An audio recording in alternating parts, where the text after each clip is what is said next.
할렐루야. 그리스도의 사랑합니다. 자유 옆에 계신 성도님 보면서 사랑합니다 인사 한번 나눌까요? 2024년 우리의 신앙의 방향 혹시 잊어버렸을까봐 같이 한번 우리 크게 한번 읽어보도록 하겠습니다. 시작.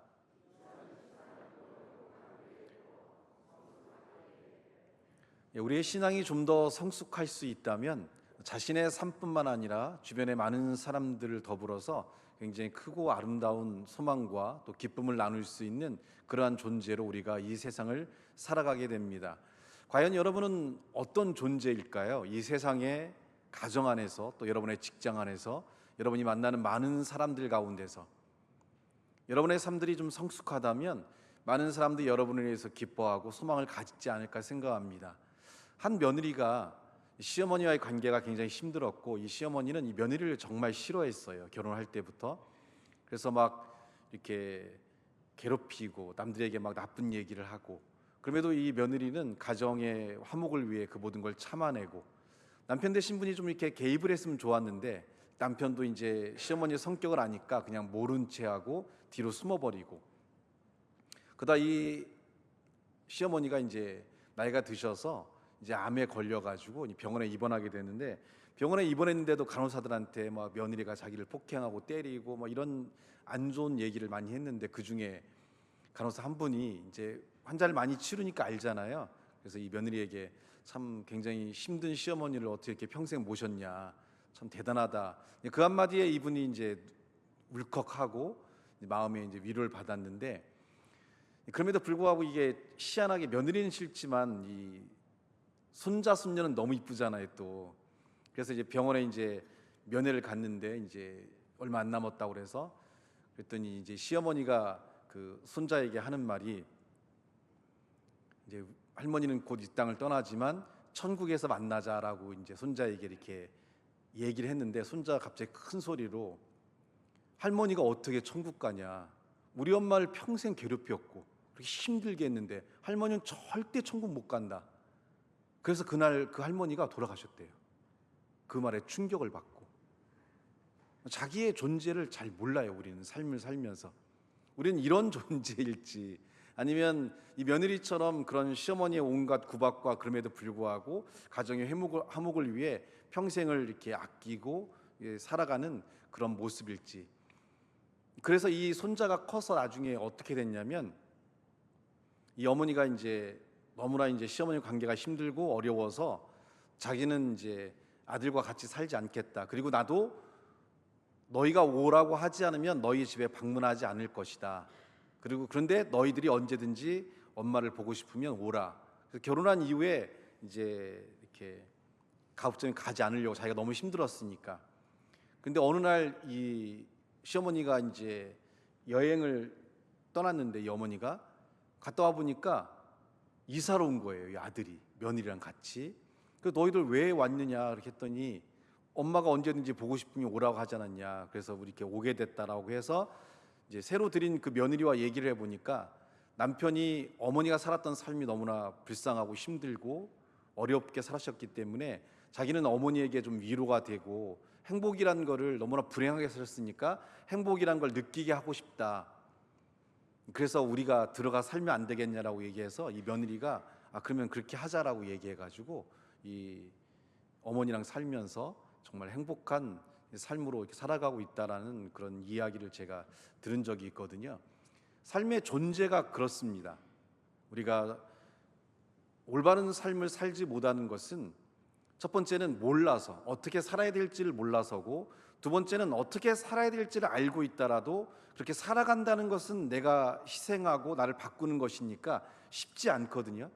이제 그런 삶들을 우리가 삶에 실천하고 살아갈 수 있는 것이 바로 성숙함이고, 또 신앙인으로서 그런 성숙함이 올바른 삶을 살아가는 것이 오늘 신앙인으로서의 우리의 자세이고 우리의 삶의 모습이 아닐까라는 그런 생각을 가져봅니다. 오늘은 역사심이라는 제목으로 함께 은혜의 말씀을 나누고자 하는데요. 제목 같이 한번 우리 크게 한번 읽어볼까요? 누가복음 12장 10절 말씀 같이 우리 함께 한 목소리 합독하겠습니다.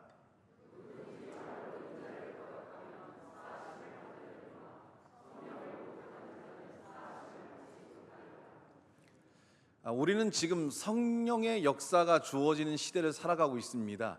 우리가 하늘을 바라보면서 기도하는 이 땅을 만드신 이제 하나님의 역사심도 있고, 또 우리를 하나님과의 관계를 형성시켜 주기 위해 우리의 죄를 사하게 하고 하나님과의 화목함을 이루시기 위해 십자가에 달려 돌아가신 예수님의 존재도 우리가 알고 있고, 근데 이런 예수님의 존재는 육신을 입고 오셨기 때문에 이 땅의 모든 사람들이 예수님과 만나거나 예수님의 어떤 말씀을 듣거나 하는 것들이 제한되어 있기 때문에 예수님께서 하나님의 역사가 인간의 삶에 들어올 수 있는 죄를 사하는 역사를 이루시기 위해 십자가 달려 돌아가신 이후에는 이제 모든 사람 속에, 또 모든 사람들이 존재하는 곳에 하나님의 역사를 이루기 위해서 영이란 존재로, 시간과 공간을 초월할 수 있는 존재가 영적인 존재인데, 이런 성령으로 우리의 삶에, 우리의 개개인의 삶의 환경에, 또 우리 개개인의 모든 계획과 움직임 속에 함께하는 존재로 성령님이 우리 가운데 역사하시고 우리와 함께하는 이런 성령의 역사가 주어지는 시대를 우리는 지금 살아가고 있습니다. 이런 성령님의 역사는 우리로 하여금 올바른 방향으로 인도하고 우리의 현재의 삶에서 하나님의 역사가 주어질 수 있는, 그리고 우리가 하나님과 더불어 아름다운 삶을 살아갈 수 있는 이런 삶으로 우리를 인도하고, 그런 감동을 통해 또 그런 깨달음을 통해 우리의 올바른 삶을 이렇게 제시하고 그 방향으로 인도하고 있습니다. 근데 문제는 우리가 그런 방향들에 대해서 어떻게 해요? 저항하죠. 거부하고 따라가지 않기 때문에 여전히 힘들고 어려운 삶 안에 갇혀 있게 되고, 좀 더 우리가 시간이 지나면서 더 아름다운 삶들, 더 은혜가 넘치는 삶을 살아갈 수 있음에도 불구하고 여전히 우리는 갈등과 또 힘든 삶 안에 갇혀서 아무것도 하지 못하는 연약한 삶 가운데 있는 것들을 우리가 보게 됩니다. 한 성도님이 최근에 이제 암에 걸리셨는데 저한테 이제 그런 카톡을 보내셨어요. 이제 암에 걸려서 가족들한테 너무 미안하다. 그리고 좀 미안한 마음도 들고, 또 굉장히 마음들이 힘들게 되고 어렵게 되는 그런 마음을 갖게 해서 너무나 마음이 힘들었는데, 목사님의 설교를 듣고 은혜를 받아서 다시금 이렇게 암과의 싸움을 잘 해나가겠다라고 이렇게 저한테 이제 카톡을 보내셨어요. 좀 마음이 좀 많이 아팠어요. 본인이 지금 암에 걸려 힘들고 어려운 상황이라 본인만 바라보기도 힘든데, 이런 암과 싸우는 나를 바라보는 가족들의 마음의 어려움들, 또 그로 인해 여러 가지 물질적인 것도 많이 들 수도 있고, 또 삶에 이제 여러 가지들이 막 뒤틀려지잖아요. 그래서 이제 굉장히 가족들 보기에도 미안하고 가족들에게 좀 부담을 주는 게 아닐까, 이런 마음을 이제 갖는 글을 저한테 보내셔서 마음이 많이 아팠는데, 근데 가만히 과거를 돌아보면 그 자녀들이 그냥 성장하지 않았잖아요, 그죠? 그 어머니의 희생을 통해, 사실 암이라는 것은 노인성 질환이기 때문에 나이가 들 때 많이 암이 생기잖아요. 물론 젊은 아이들 중에 생기는 경우도 있지만 그건 좀 드물고, 대부분 나이가 이제 60대 이상이 되고 70, 80이 되시면, 우리가 이제 과거에는 의학이 발달하지 않았을 때는 몰랐기 때문에 그냥 나이가 들어 돌아가신다고 했지만, 사실은 지금 의학이 발달하면서 사람들이 죽어가는 거는 이제 몸에 이제 세포들이 노화되고 오래되다 보니까 변이가 일어나면서 이제 몸 안에 이제 많은 문제를 일으키고, 그래서 우리가 죽음에 이르게 되는 거거든요. 사실은 죽음에 이르는 과정이 그냥 암인 과정이죠. 이곳에 있는 모두는 사실은 증상이 없으면 암이 있음에도 모르고 그냥 돌아가시는 거고, 그 중에 증상을 느끼신 분만 병원 가서 암 치료를 받는 것이지, 사실 대부분은 거의 이제 암으로 우리가 세상을 마감하잖아요. 그래서 암이라는 이런 것은 제가 볼 때는 영광의 상처라고 생각을 해요. 열심히 삶을 살고 최선을 다해 살아왔기 때문에, 그래서 이제 가족을 건사하고 가족을 먹여 살리고 자녀들이 원하는 삶을 향해 우리가 가진 노력을 통해 그들을 채우고 움직였던, 또 그들이 원하는 꿈을 이루기 위해 희생했던 그 반창고와 같은 것이 저는 이제 암이라고 생각을 해요. 그것은 누군지도 모르고 왜 걸렸나라는 이유도 없이 그냥 나이가 들면 그냥 자연스럽게 생겨져 가는, 어쩌면 나이 먹은 사람들의 열심히 살아간 삶에 대한 그냥 훈장과도 같은 거라고 저는 생각을 하거든요. 이런 암에 걸린 상황들이 주어졌을 때 가족들은 이런 위기 속에서 어떤 생각을 해야 될까요? 성령님은 그들의 마음속에 그 가족 구성원인 어머니를 위해서 기도하라는 감동을 줄 거고, 또 이렇게 훌륭하게 잘 컸으니까 이제는 어머니를 위해 기도하며 또 어머니의 고통을 같이 동참하고 병원도 같이 다니고 또 위로하며 함께 싸워가면서 이 모든 것들이 아름다워질 수 있는, 또 안정한 상태로 갈 수 있는 삶으로 만들어가는 과정들이 바로 이런 암에 걸린 가족들을 위한 가족 구성원들의 노력이자, 또 그런 삶이 당연한 것이라는 것을 받아들이기 위해서 희생과 섬김을 갖게 만드는 것이 바로 성령님의 가장 그들을 향한 뜻이고 움직임이 아닐까라고 생각해요. 이런 상황일 때 막 왜 엄마는 암에 걸려서, 왜 아빠는 이렇게 아파서 이렇게 막 싸우고 다투고 돈은 어딨냐, 이런 것들이 아니라, 당연히 우리가 그리스도 안에서 하나님과 함께 움직여진다면 성령님은 우리 안에 많은 감동을 통해 이런 삶들을 아름답게 이루어가는 삶을 만드는 것이 그 모든 것들을 풀어갈 수 있는 하나님께서 주신 인간의 삶을 향한 방향이고 은혜라고 생각을 해요. 가족들이 저한테 그런 얘기를 해요. 변화 목사님의 이제 그런 모든 병의 치료 과정에 제가 같이 이제 여러 가지 의사와 얘기도 하고 병의 수술 과정이라든지 뭐 이런 과정들을 얘기하는데, 수술만 해도 지금 한 13번 정도를 하셨어요.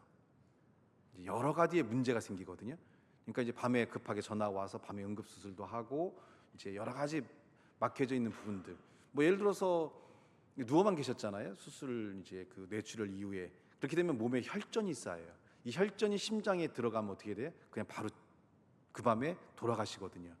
그 혈전을 심장으로 올라가지 못하도록 만드는 이런 혈관을 막아주고 걸러줄 수 있는 그런 아주 수술부터 시작해서 몸의 모든 위험성이 오는 부분들을 막아낼 수 있는 뭐 굉장히 많은 이제 수술들을 진행하면서 견뎌내시는 목사님도 대단하시고, 그리고 순간적으로는 하지 맙시다라고 이렇게 하는 생각이 들 때도 있어요. 왜냐하면 그 과정이 너무 고통스럽잖아요. 계속 의식도 없는 상태에서 수술을 해야 되고 몸은 느끼니까 아픔, 고통들을, 이런 것들을 진행하는 게 맞을까, 이런 어떤 마음의 갈등들이 있어서 궁극적으로 어떤 부분이 됐을 때는 제가 의사한테 한 이틀만 생각할 시간 달라고 이렇게 얘기하고, 그 이틀 동안에 하나님이 역사하지 않으면 여기서 그냥 멈추겠다라고 했는데 이 이틀 만에 회복이 되셨어요. 자연스럽게 수술하지 않고 이렇게.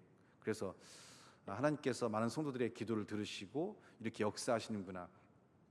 가족들이 그렇게 얘기하세요.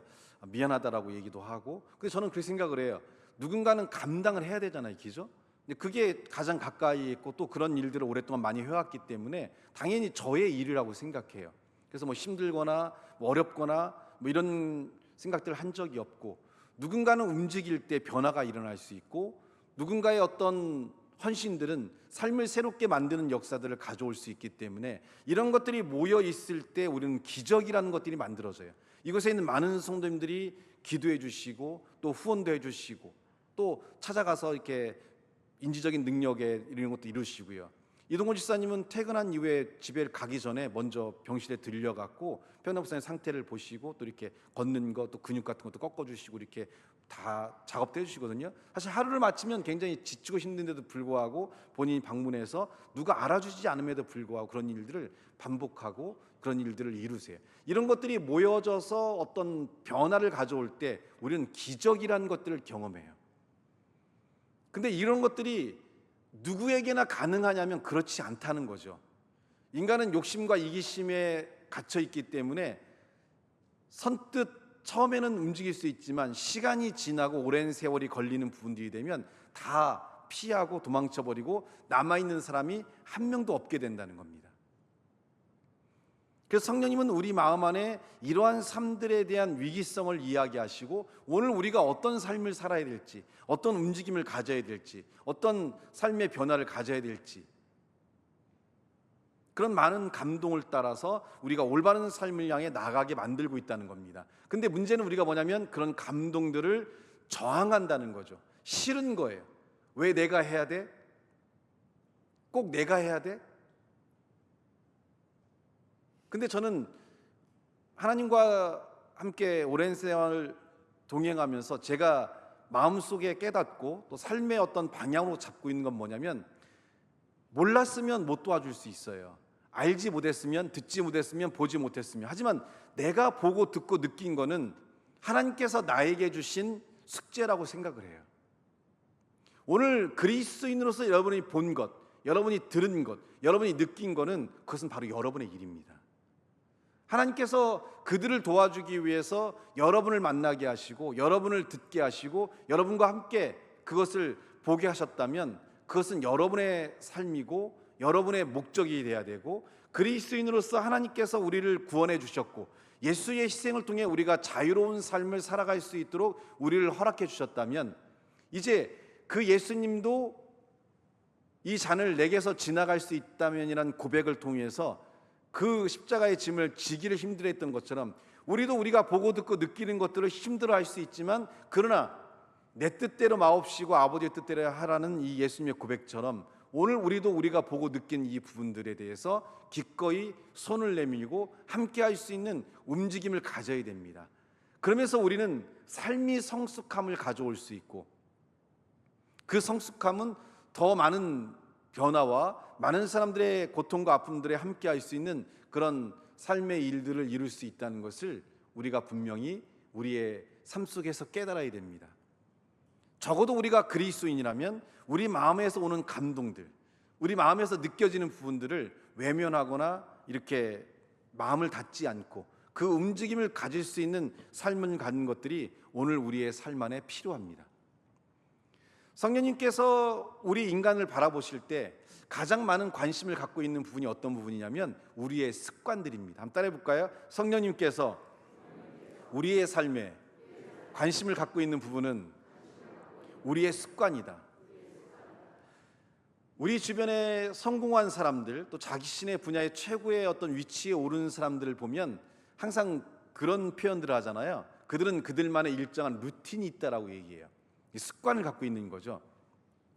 제가 손흥민 선수를 굉장히 좋아해서 손흥민 선수가 하는 축구를 자주 보거든요. 손흥민 선수의 루틴이 있어요. 두 가지 루틴인데, 경기장을 들어가거나 나갈 때 경기장에 보면 마지막 선을 그어놨잖아요. 절대 선을 밟지 않고 뛰다가 그 발이 엇발되는 경우가 있으면 억지로라도 뛰어넘어서 그 선을 밟지 않아요. 오랜 세월 동안 여러분 경기장 입장을 보십시오. 그 다음에 경기장에 그 선을 넘어서면 그 선부터 저 선 끝까지요 막 뛰고 점프를 2번 하고 막 뛰는 그런 장면을 보여요. 모든 경기마다 똑같이 해요. 왜 그럴까요? 자기가 갖고 있는 불안감, 경기에 대한 그런 압박감들을 본인이 이겨내기 위해서 선을 밟지 않고 계속적으로 넘어가는 그런 삶들을 보여줘요. 저도 루틴이 있어요. 여러분이 오랫동안 저를 지켜보시면 아는 루틴, 설교로 올라올 때 루틴이 있고요. 오른발이 먼저 예배당을 먼저 넘어설지 왼발 넘어설지 저만의 루틴을 갖고 있어요. 아니 있어요. 왜냐하면 인간이기 때문에 하나님의 역사를 깨달아서 이곳에 있는 성도님들에게 은혜를 나누고 그 성도들의 삶이 하나님 앞에 새로운 변화를 가져올 수 있도록 또 소망을 줄 수 있도록 해야 되기 때문에 스스로가 갖고 있는 그런 긴장감과 이런 것들이 굉장히 크거든요. 내가 오늘 하나님의 어떤 감동을 제대로 받지 못해서 이곳에 필요한 한 영혼에게 필요한 메시지를 전하지 못했을 때는 그 영혼이 회복되지 못하는 상태로 좌절하게 되면 그 모든 책임은 저에게 있는 것이기 때문에 저도 저 나름대로의 그런 긴장과 두려움을 극복하기 위한 루틴들이 있어요.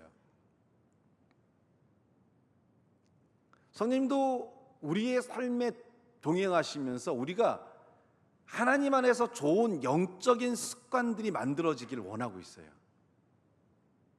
근데 이런 영적인 습관들이 없다 그러면 우리는 세상의 환경과 우리를 둘러싸고 있는 많은 고난과 역경 속에서 우리는 너무나 쉽게 무너지고 너무나 쉽게 쓰러지고 너무나 쉽게 좌절되는 연약한 삶 가운데서 매일 절망과 고통 속에 살아가는 삶밖에 안 된다는 거죠. 적어도 우리에게 오는 것들을 이겨낼 만한 영적인 어떤 습관들, 이럴 때는 나는 이렇게 하겠다, 이럴 때는 내가 이렇게 하겠다, 절망이 올 때는 나는 이렇게 하고 좌절이 올 때는 나는 이렇게 하고 또 여러 가지의 어떤 소망과 어떤 바라는 것 있을 때는 나는 이렇게 하겠다는 어떤 이런 것들을 통해서 우리에게 주어진 문제들을 이겨나가지 않는다면 우리의 삶들이 우리에게 주어진 삶들을 넘어서지보다는 한계를 가질 수밖에 없다는 거죠. 그래서 어린 나림이 같은 경우도 고3인데 이 아이도 루틴이 있어요. 저만 보면 나타나는 루틴이 있어요. 고3이라 막 불안하잖아요. 변호사가 꿈이래요. 그래서 자기가 이제 변호사 되기 위한 준비를 하고 이렇게 하겠다고 얘기해가지고, 근데 잘할 것 같긴 해요. 말빨이 워낙 좋아가지고 저에게 혜택을 받은 유일한 아이인 것 같아요. 그래서 열심히 해보자. 꿈은 꾸고 준비하면 이루어질 수 있으니까. 근데 막 공부하고 할 때 막 이제 불안감이 오잖아요. 수능을 잘 봐야 되니까. 저만 보면 막 따라와갖고 제 손을 쪼물락쪼물락해요. 제 손이 마치 그 부적 같은가 봐요. 이거 만지면 뭔가 될 것 같고 막 이런 것도 있어서. 그래서 제가 원래 좀 이렇게 타인과의 접촉을 조금 이제 멀리하는 편이거든요. 왜냐하면 그런 것들을 악용하는 사람들이 있을 수 있어요. 목사가 성추행했다 이렇게 해서 이제 이렇게 교회를 뒤집어 놓고 이렇게 하기 위한 사단의 역사들이 있기 때문에 제가 좀 거리를 두고, 또 제가 있는 공간의 모든 공간은 유리를 만들어 놔요. 나중에 이제 혹시라도 무슨 문제를 제기했을 때는 유리로 다 보이는 공간에 내가 무엇을 할 수 있겠냐는 어떤 이런 변호를 할 수 있는 것들이 대기하기 위해서 저도 이렇게 제가 있는 공간들은, 상담하는 공간, 이런 공간들은 상담 또 은밀해야 되니까 이렇게 어차피 밀실로 들어가야 되는데 그 모든 공간들을 유리로 만들어서 이렇게 열어놓는 공간을 하거든요. 왜냐하면 많은 목사님들이 그런 위험에 처하기도 하고 어려움에 처한 경우들이 많이 있어서 사단이 이제 그런 역사들을 하기 때문에. 그래서 가끔은 제가 이렇게 거리를 좀 두는 편인데, 나림이가 하는 거는 그냥 둬요. 나림이가 예를 들어서 목사님 자기를 성추행했다 해도 엄마 아빠가 설마 나를 상대로 그랬을 거라고 안 할 것 같아서. 이승희 선생님 어떻게 생각해? 그랬는데 나중에 이제 경찰서에 가장 먼저 뛰어갈 수도 있어요. 이 아이가 갖고 있는 불안감이니까 이제 어떻게든 목사님께 기도를 받고, 목사님 하고 오면 제가 용기 내, 힘내, 그러면 손 꼭 잡고 잘할 수 있겠죠? 넌 잘할 수 있어. 그러면 또 알았어요 하고 이렇게 뛰어가거든요. 이제 그 순간순간마다 기도를 받고 싶어 하고 이런 것들이 주어지니까 이런 불안들을 스스로 이기는 방법들이죠. 우리가 삶을 살다 보면 많은 어려움과 또 마음의 요동과 힘든 것들이 있을 때 우리가 영적인 습관들을 갖고 있다면 그 영적인 습관들을 위해서 우리에게 주어진 삶들을 이길 수 있는 힘들을 갖게 돼요. 나는 예배를 들으면서 말씀을 들으니까 은혜가 되더라. 그런 사람들은 영적인 습관을 예배를 드리는 거에 집중하면 돼요. 나는 찬양을 들으니까 용기가 되더라. 나는 기도하니까 힘이 생기더라. 나는 말씀을 읽으니까, 아니면 나는 뭐 금식을 하니까, 이렇게 자기만의 갖고 있는 그런 삶들을 만들어내는 그런 힘들과 능력들을 우리가 갖고 있다면 이런 삶들은 우리에게 많은 변화를 가져올 수 있고 새롭고 놀라운 일들을 이룰 수가 있습니다. 신앙이 없는 사람들의 특징은 뭐냐면, 한번 따라해 볼까요? 신앙이 없는 사람은 그때, 저기, 옛날에 이런 말을 많이 한다. 따라 하세요. 이런 말을 많이 한다. 신앙이 충만한 사람은 지금, 여기를 많이 얘기한다. 현재 내가 불신앙 가운데 있고 은혜가 없고 신앙이 무너져 있으면, 나도 옛날에 기도해봤어. 그때 나도 대단했어. 그때 그 자리에서 하나님 만났어. 이런 사람들은 다 과거 얘기만 하고 있어요. 근데 신앙은 과거가 중요한 게 아니라 지금 내가 하나님을 만나고 하나님의 은혜를 경험하고 하나님의 역사가 나타나지 않는다면 지금의 내 삶은 무너지는 거잖아요. 그래서 신앙이 올바르고 하나님의 역사가 주어지는 사람들은 지금 여기를 얘기해요. 지금 내가 기도하는 것이고, 지금 내가 예배를 참석해야 되고, 지금 내가 하나님의 역사가 나타나는 삶이 돼야지. 과거에 나는, 그래서 제가 만나는 많은 상담을 할 때 문제가 있는 분들 보면, 목사님 제가 옛날에 신앙생활 참 열심히 했어요. 근데 제가 그래요. 지금 안 하니까 이렇게 무너져 계시는 거죠. 그걸 몰랐네요. 얼른 다시 교회 나가세요. 아주 단순한 것임에도 불구하고 그래요. 지금 내가 은혜가 있고 지금 내가 하나님의 역사 가운데 있다면 지금 여기가 중요한 거예요. 지금 내가 하나님을 만나야 되고, 내가 이 자리에서 하나님의 역사를 만나야 되며 기도해야 되며, 지금 내가 하나님의 은혜 속에 있는 이 자체가 우리를 바꾸고 우리의 미래를 바꿀 수 있는 것이지, 과거에 내가 뭐 이랬다 저랬다. 모든 어머니의 착각은 그거예요. 우리 아들 딸이 옛날에 초등학교 때 공부 잘했다고. 그럼 뭐예요? 지금 공부 못하면 걔는 아무것도 할 수 없는 애예요. 지금 맘먹고 공부를 안 해서 그렇지, 지금 맘먹고 공부하면 이미 끝났어요. 그 공부하는 습관이 지속돼 있을 때 중학교, 고등학교, 대학까지 연결되면서 능력치가 올라가는 것이지, 그러면 뛰어난 애들은 그 공백 없이 초등학교, 중학교, 고등학교, 대학까지 올라왔는데 놀다가 이제 공부하면 따라갈 수 있어요? 절대 못 따라가요. 왜냐하면 쌓여오는 거니까요. 신앙도 마찬가지예요. 신앙도 쌓여오는 그런 힘으로.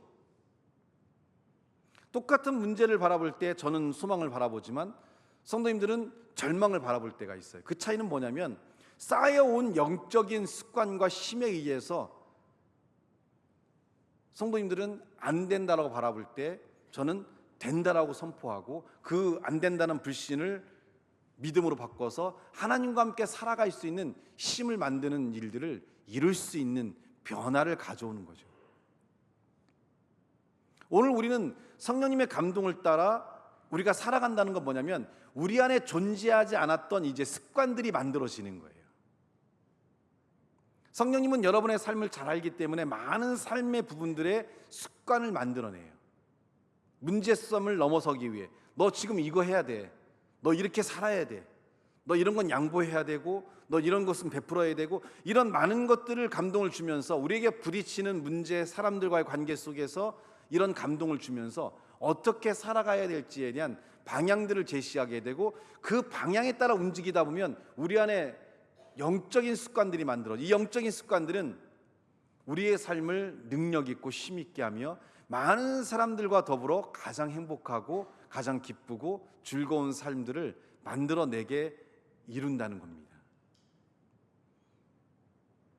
이런 영적인 습관들이 만들어지다 보면 과거와 다르게 우리가 성숙된 삶을 갖게 되고, 이런 성숙된 삶을 갖는 우리들은 모든 사람과 더불어 굉장히 행복하고 즐겁고 기쁘고 소망이 넘치는 삶으로 살아가게 된다는 겁니다. 오늘 우리가 좀 불행하다고 느끼고 좀 힘들다고 느끼는 건 왜 그러냐면 성령님이 주시는 감동을 따라서 살아가지 않기 때문에 우리 안에 좋은 습관들이 만들어지지 않아서 삶이 힘들고 어렵고 고통스러운 삶을 살아갈 수밖에 없다는 거죠.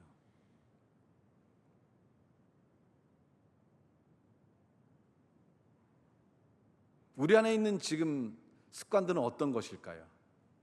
원망하고 불평하고 싸움하고 욕심내고 이런 것들일까요? 그것은 지옥일 겁니다. 우리 안에 성령님의 감동에 따라 싫지만 움직이고 변화된 삶을 살아갈 수 있는 그런 삶들을 이루게 된다면 더 많은, 더 놀라운 삶의 역사와 능력들을 우리의 삶 안에서 아름답게 이루어 갈 수 있다는 겁니다. 오늘 이 시대 우리가 하나님과 더불어 삶을 살아가면서 그리스도인들로서 버려야 되는 그런 삶들은 아까도 얘기했지만 성령님의 감동에 대해서 저항하는 거예요. 우리는 우리 안에 주어지는 감동에 따라서 받아들이는 것들이 필요해요. 그리고 그 받아들임을 통해 삶을 변화시켜가는 이 과정들이 성숙함이란 이 사실을 깨달아야 됩니다. 그래서 미운 사람이 있는데 성령이 감동을 주잖아요. 사랑해라, 그리고 그를 위해 기도해라. 그러면 사랑하고 기도하면 왜 사랑하고 왜 기도하라고 했는지를 알게 돼요.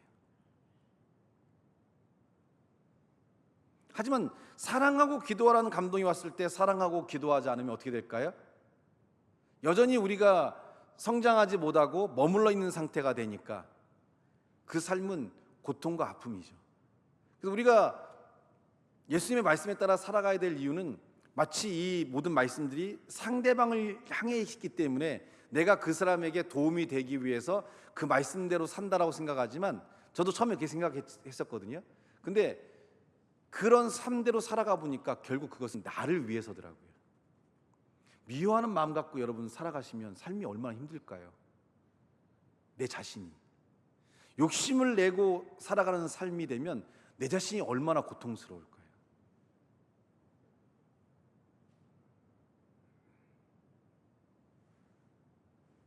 돈이라는 것도요, 돈이 얼마 없을 때는 돈에 대한 기쁨이 있어요. 돈을 쓰고 옷을 사 입고 남들에게 밥 사주고 할 때 기쁨이 있는데, 돈이 몇 천억 몇 조 있잖아요. 돈에 대한 감흥이 없어요.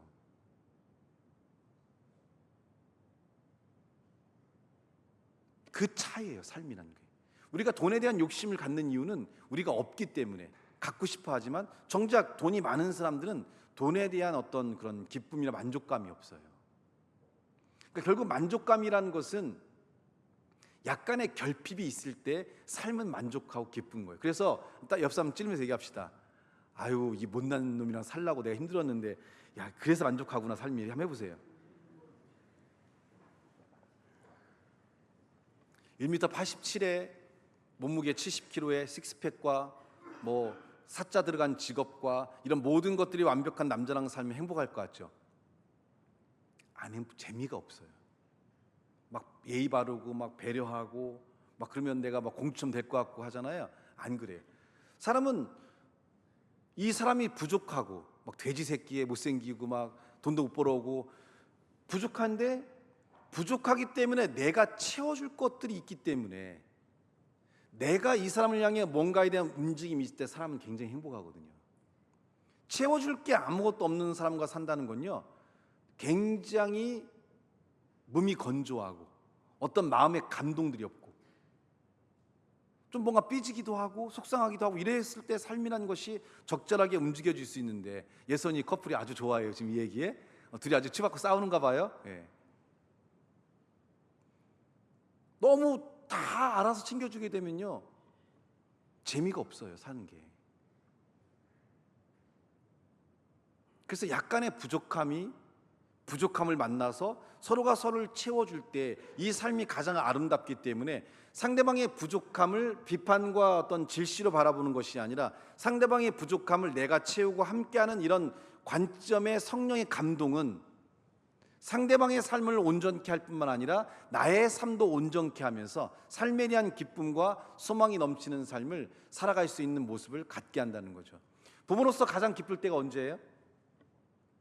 열심히 한 달간 일해서 아이들이 필요한 거, 아이들이 먹고 싶은 거 사주고, 그래서 아이들이 먹는 입을 보면 너무 이쁘지 않아요? 막 아작아작 씹어 먹어서 막 좋아가지고 아빠 이거 너무 맛있는 거 같지 않아? 이럴 때 그런 아이의 얘기를 들을 때가 가장 기쁘지 않는가요? 같이 옷가게 가서 옷 하나 사서 애기에 입혔을 때 사실 부모는 사실 옷 잘 안 입지, 안 사 입잖아요. 있는 거 어떻게든 입으려고 그러고. 저도 사실 이 옷이 배가 째요. 이제 살이 자꾸 찌니까. 그래서 이거 입었을 때는 점심을 먹지 말아야지 생각할 정도 배가 째거든요. 근데 안 사요. 나를 위해서는 뭐 그렇게 투자하거나 합치지 않지만, 아이가 옷 하나 살까 그러면 그래 가사, 카드 줄게, 이렇게 그냥 나와요. 나를 위해서는 나오지 않는 일들이 자녀를 위해서는. 그게 올바른 삶이잖아요, 우리가 살아가는. 그래서 부족한 것과 부족한 것들이 만나서 서로가 서로의 부족함을 채워주면서 온전한 삶으로 바뀌어가는 과정이, 그게 신앙이고 그게 믿음이고 그것이 하나님께서 우리를 인도하시는 가장 아름다운 삶입니다. 그래서 하나님은 이 땅에 태어난 모든 사람을 완전한 상태로 태어나는 것이 아니라 불완전한 상태로 태어나게 만드는 거죠. 태어난 순간부터 이 아이는 누가 필요해요? 엄마란 존재가 필요하잖아요. 엄마란 존재를 통해 스스로가 걷고 스스로가 먹을 걸 찾아 먹을 수 있을 때까지 부모의 도움이 필요한 것이고, 부모로부터 떠나면 누가 필요해요? 선생님들의 도움이 필요하죠. 그리고 친구들의 도움이 필요하고, 그리고 성인이 되면 자신의 분야에서 이끌어줄 수 있는 전문가들, 스승들의 역할들이 필요하고 멘토들이 필요하고, 이렇게 하면서 삶이 우리가 이 땅을 떠나는 순간까지 보이지 않는 모든 도움의 손길로 인해서 우리의 삶이 완성화되고 성장해가는 삶의 모습을 갖게 됩니다. 어느 날 우연히 이렇게 아름다워진 삶이 아니라 그 아름다워진 삶이 되기 위한 모든 사람들의 협력과 함께함을 통해서, 그래서 성령님은 우리에게 감동을 주고 그 아름다운 삶을 위해 우리가 움직이기를 요구하고 계시다는 거죠. 가정에서의 움직임, 직장에서의 움직임, 우리가 만나는 모든 사람들 가운데서의 움직임, 그 움직임은 기적을 일으킵니다.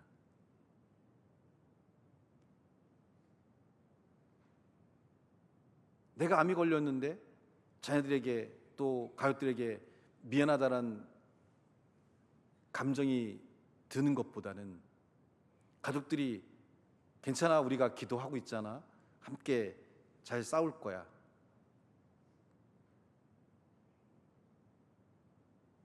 그 자녀들이 병원 갈 때 내가 모시고 갈게요. 그래서 병원도 자녀들이 좀 모시고 가고.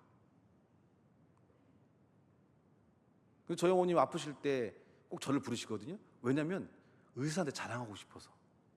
우리 아들이에요, 목사예요, 학교에서 강의도 해요. 그럼 의사 선생님이 얼마나 짜증나겠어요. 빨리빨리 진료하고 다음 환자 봐야 되는데. 그래서 어떻게 나이 드신 90 노인네 그러면 이거 훌륭한 아들 주셔서 참 좋으시겠습니다.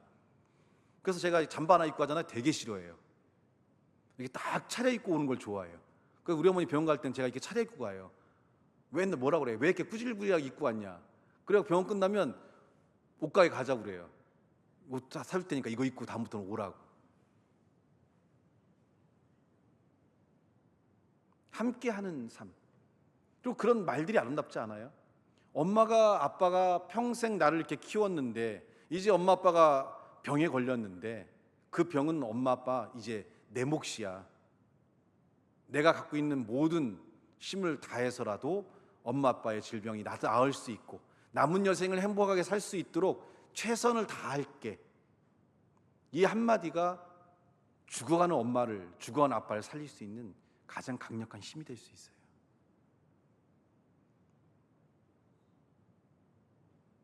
그러려면 우리는 많이 배워야 돼요. 많이 성숙해야 되고 우리 안에 주는 이 감동에 따라서 삶을 움직여가는 아름다운 삶의 모습과 역사들이 필요하다는 것을 갖는 것들이 필요하죠. 모든 사람들은 두려움과 불안 속에 있습니다. 그때 던져지는 말 한마디가, 우리 24살짜리가 사업장을 오픈했는데 다윤이가 얼마나 불안하겠어요. 하루하루 매출이 떨어지고 올라갈 때 서건이 이미 경험했으니까 잘 알겠지만 막 거의 죽을 맛이겠죠. 이러다 망하는 게 아닐까 막 그런 생각 들잖아요. 그때 주변에 있는 사람들이 용기를 주고, 다윤아 너는 최고야. 목사님 먹어본 빵 중에 최고니까 많은 사람들이 너의 가치와 너의 빵의 그런 퀄리티를 알게 돼서 언젠가 빛이 날 거니까 용기를 내고 힘을 내고 그 어려운 시기를 견딜 수 있도록 함께 걸어가 주는 사람만 있어도, 혼자가 아니라는 생각만 가져도, 질병이란 병에 걸릴 수도 있고 삶의 여러 가지 위기에 있을 수도 있고 여러 가지 문제들이 발생할 때 함께 걸어주는 사람, 나 혼자가 아니고 옆에 보니까 같이 있어주는 사람만 있다고 해도 우리는 이 문제들을 이겨내고 바꿀 수 있고 변화시킬 수 있는 삶의 일들을 가져올 수 있어요. 그게 바로 우리의 존재가 돼야 돼요. 이걸 위해 성령님은 지금 여러분에게 많은 감동을 주고 계신 거예요. 그리고 그 감동에 따라 삶을 움직여 갈 수 있는 역사들을 채워갈 수 있고 그 감동을 따라 살아가는 우리들은 많은 변화를 가져올 수 있다는 겁니다. 이사야 45장 15절 말씀 한번 보여주시겠어요? 같이 한번 읽어보겠습니다. 시작.